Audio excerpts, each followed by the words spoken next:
Jaya परमार्थाची Chad, येणे सांडावेली गाड, धरुणी भजनाची चाड, नित्यनेम आदरे, सांडी मांडी परते टाकी, सांडी मांडी परते टाकी, वासुदेव नाम घोकी, मोक्ष येईल सुखी, नामस्मरतादरे, नामस्मरतादरे, सांडी मांडी परती टाकी, घाली संतासी आसनी, पूजा करी काया वाचा मनी, एका जनार्दनी जाणे, इच्छिले ते पुरवी, इच्छिले ते पुरवी, सांडी मांडी परते टाकी, वासुदेव नाम घोकी. संत नाथ महाराजांचा हा वासुदेव प्रकरणातील अभंग.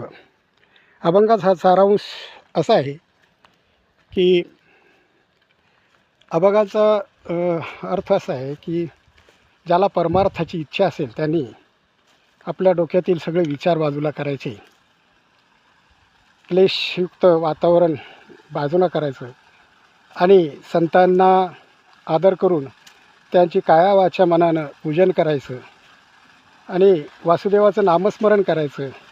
अशा प्रकारचा सारांश नाथ महाराजांनी या अभंगामध्ये सांगितलेला आहे. आपण या मक्केला पाणी देत आहोत. अशा प्रकारचं पाठ पद्धतीनं पाणी जात आहे आणि आज आपणाला सद्य परिस्थितीत, राजकीय परिस्थिती, शिवसेना या नावाचं वादळ या महाराष्ट्रामध्ये घोंगावत आहे.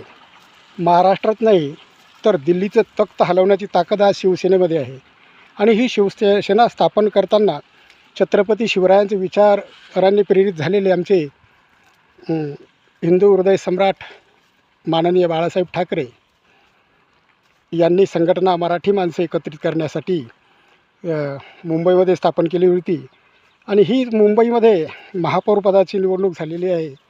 तर त्यामध्ये चढाओढ चालू आहे.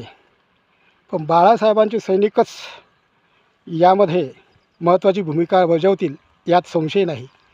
दिल्लीचं तख्तसुद्धा मराठी माणसाला काबीज करण्याच्या उद्देशानं महाराष्ट्रीयन पंतप्रधान होऊ शकतात, तर ती शिवसेनेच्या बळावर होऊ शकतात.